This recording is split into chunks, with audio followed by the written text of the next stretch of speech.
بسم اللہ الرحمن الرحیم۔ بنی اسرائیل میں ایک شخص تھا جس کی بیوی بڑی ہی حسین و جمیل تھی، حسن کی ملکہ شہزادی۔ اسے اللہ نے بڑے ہی حسن سے نواز رکھا تھا اور یہ شخص اپنی بیوی سے بہت ہی محبت کیا کرتا تھا، عشق کیا کرتا تھا، بیوی کے نام پر مر مٹنے کو تیار تھا۔ زندگی کا سورج ڈل گیا، اللہ کا کرنا ایسا ہوا کہ اس کی بیوی کا انتقال ہو گیا۔ بیوی اس دنیا فانی سے چل بسی۔ جب بیوی کا انتقال ہوا تو بیوی کے انتقال نے، بیوی کی جدائی نے اسے بہت زیادہ صدمہ پہنچایا۔ اب یہ شخص کافی عرصہ بیوی کی قبر پہ بیٹھ کے روتا رہا، خون کے آنسو بہاتا رہا، بیوی کی قبر میں بیٹھ کے روتا رہا، دن رات روتا رہا، وہیں سوتا وہیں جاگتا، قبر کے اوپر لیٹ جاتا۔ قبرستان میں اس نے کافی عرصہ گزار دیا۔ روتے روتے بیوی کی جدائی کا صدمہ برداشت نہ کر سکا۔ ایک دن ایک شخص رو ہی رہا تھا۔ معمول کے مطابق حضرت سیدنا عیسیٰ علیہ السلام کا وہاں سے گزر ہوا۔ آپ نے دیکھا قبر پہ بیٹھا شخص رو رہا ہے، زاروں کی طرح رو رہا ہے۔ آپ اس کے قریب گئے اور جا کر پوچھا، میاں کیوں رو رہا ہے اور یہ کس کی قبر ہے؟ کہا، حضرت میں اپنی بیوی سے بڑا ہی پیار کیا کرتا تھا، محبت کیا کرتا تھا، میری بیوی کا انتقال ہوا، بیوی کے انتقال نے مجھے چکنا چور کر دیا، مجھے اتنا صدمہ پہنچا ہے کہ میں برداشت نہیں کر پایا۔ میں اللہ سے موت مانگتا ہوں، دعا کرتا ہوں مالک مجھے جلدی مار دے، میں بھی اپنی بیوی کے پاس جانا چاہتا ہوں، اللہ مجھے موت ہی نہیں دیتا۔ عرصہ گزر گیا ہے مجھے بیوی کی قبر پر بیٹھے روتے روتے۔ حضرت سیدنا عیسیٰ علیہ السلام نے جب اس کی کیفیت دیکھی، اس کی حالت زار دیکھی تو آپ نے فرمایا، اچھا رو مت، میں تیری بیوی کو ایک بار پھر سے زندہ کر دیتا ہوں، اللہ کے حکم سے، اللہ کی دی ہوئی عطا سے میں تیری بیوی کو زندہ کر دیتا ہوں، لیکن آج کے بعد تو نے رونا نہیں ہے۔ حضرت عیسیٰ علیہ السلام نے اپنا کھنڈا مبارک اس قبر پہ لگایا اور اس قبر والے کو آواز دی کہ اے قبر والے، اللہ کے حکم سے کھڑا ہو جا۔ ایک دم سے قبر پھٹی اور اس کے اندر سے ایک حبشی نکلا۔ اس حبشی کے منہ سے آگ نکل رہی تھی جس کی شرمگاہ کو کیڑے کھا رہے تھے۔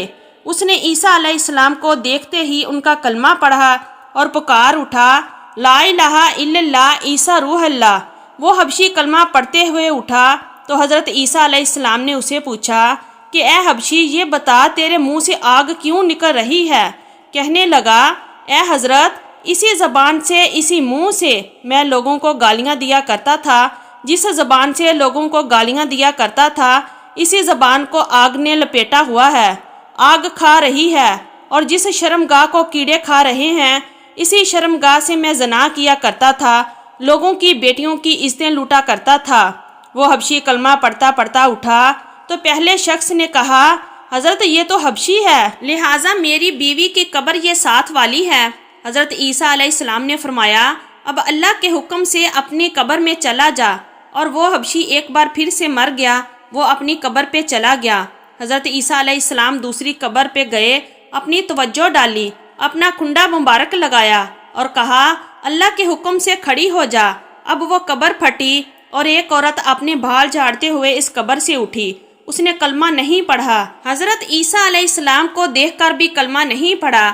شوہر خوشی سے جھوم اٹھا اور کہنے لگا کہ حضرت یہی میری بیوی ہے، یہی وہ عورت ہے جس سے میں دل و جان سے محبت کرتا ہوں، عشق کرتا ہوں، پیار کرتا ہوں۔ اس عورت کی جدائی نے مجھے چکنا چور کر دیا تھا۔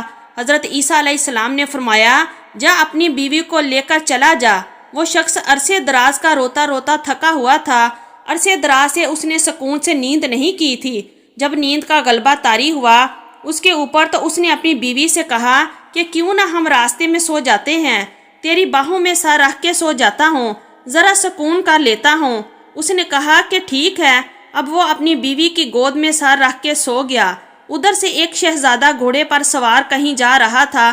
وہ شہزادہ بڑا ہی حسین و جمیل تھا، اللہ نے بڑے ہی حسن سے نواز رکھا تھا، گھوڑے پر کہیں جا رہا تھا۔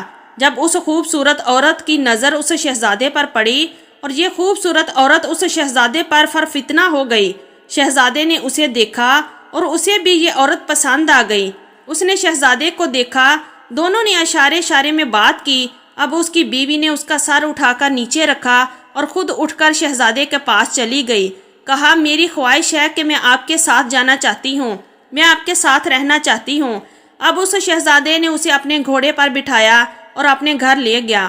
پیچھے جب شوہر کی آنکھ کھلی، دیکھا کہ حسین و جمیل بیوی تو ہے ہی نہیں۔ پریشان ہو گیا کہ میری محبت کہاں گئی، میرا پیار کہاں گیا، میرا عشق کہاں گیا۔ ایک بار پھر سے وہ پریشانی کی دلدل میں پھنس گیا۔ خیر پیروں کے نشان پکڑتا پکڑتا بیوی کے پاس پہنچ گیا۔ دیکھا کہ وہ ایک شہزادے کے ساتھ کھڑی ہے۔ کہا تو تو میری بیوی ہے، تو یہاں کیسے آ گئی؟ شہزادے نے کہا او شخص، کون سی تیری بیوی؟ یہ تو میری لونڈی ہے۔ اس شخص نے کہا نہیں، یہ میری بیوی ہے۔ شہزادے نے اسے اشارہ کیا کہ تو ہی اسے بتا تو کون ہے، اس کی بیوی ہے یا میری لونڈی ہے؟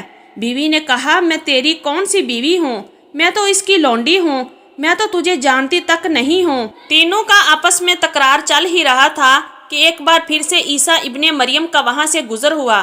عیسیٰ علیہ السلام کو دیکھ کر اس شخص نے کہا کہ اے حضرت، آپ نے ہی تو اسے زندہ کیا ہے، کیا یہ میری بیوی نہیں ہے؟ آپ نے فرمایا یہ تو تیری بیوی ہے۔ حضرت عیسیٰ علیہ السلام نے فرمایا اے عورت، میں پھر سے پوچھ رہا ہوں، کیا تو اس کی بیوی نہیں ہے؟ کیا تو اس کی بیوی نہیں ہے؟ کیا تو اس شہزادے کی لونڈی ہے؟ کہنے لگی کہ میں اس کی بیوی نہیں ہوں۔ جب اس عورت نے کہا کہ میں اس کی بیوی نہیں ہوں تو حضرت عیسیٰ علیہ السلام نے دعا کی کہ اے مالک، جس طرح تو نے اسے زندہ کیا ہے اسی طرح اسے پھر سے مٹی میں گاڑ دے۔ اللہ کے حکم سے وہ عورت ایک بار پھر سے مر گئی، اور جب وہ مری تو اللہ کے نبی حضرت عیسیٰ علیہ السلام نے فرمایا جس نے دیکھنا ہو ایک شخص کفر کی حالت میں مرا، جہنمی بن کر مرا، گناہ گار بن کر، سیاہ کار بن کر مرا، جبکہ قیامت کے دن مومن بن کر اٹھایا جائے گا، کلمہ پڑھتا ہوا اٹھایا جائے گا۔ کہا کہ جس نے ایسا انسان دیکھنا ہو تو وہ اس حبشی کو دیکھ لے۔ حبشی کفر کی حالت میں مرا تھا، لیکن جب اٹھا تھا تو کلمہ پڑھتا ہوا اٹھا تھا۔ اور جس نے ایسا شخص دیکھنا ہو جو کلمہ پڑھتا پڑھتا مرے کفر کی حالت میں، کل قیامت کے دن کھڑا کیا جائے گا، وہ اس عورت کو دیکھ لے، کلمہ پڑھتے پڑھتے مری تھی، اٹھی تھی تو کفر کی حالت میں۔ پھر حضرت عیسیٰ علیہ السلام نے اپنا ہاتھ اس شخص کے کندھے پر رکھا۔ آپ فرمانے لگے کہ کاش کہ تو نے میرے کریم رب سے عشق کیا ہوتا، اس عورت کی جگہ میرے کریم رب سے محبت کی ہوتی۔ عرصے دراز تک تو اس کی قبر پہ بیٹھ کے روتا رہا، اپنا سکون برباد کر دیا، سب کچھ تباہ برباد کر دیا، بیوی کے عشق میں بیٹھ کے روتا رہا۔ کاش یہی عشق تو اپنے رب سے کر لیتا۔ اللہ اکبر، تجھے حسینوں کا حسین مل جاتا، حسن کا بادشاہ مل جاتا، حسن کو تخلیق فرمانے والا مل جاتا، اور ان جیسی عورتوں کی تجھے ضرورت ہی نہ پڑتی۔ دنیا سے یاری لگاؤ گے، دنیا بے وفا ہے۔ بے وفا لوگوں سے یاری مت لگانا، بے وفا لوگوں سے دوستی مت لگانا، بے وفاؤں سے یاری تمہیں ہلاک کر دے گی، تمہیں برباد کر دے گی۔ دوستی لگانی ہے تو اپنے کریم رب سے لگاؤ، یاری لگانی ہے اپنے کریم رب سے لگاؤ۔ اگر آج کی ہماری یہ اسلامی ویڈیو اچھی لگی ہے تو پلیز ویڈیو کو لائک کیجئے اور ہمارے چینل کو بھی سبسکرائب کیجئے، اور کمنٹ باکس میں اپنی رائے کا اظہار ضرور کیجئے۔ شکریہ، اللہ حافظ۔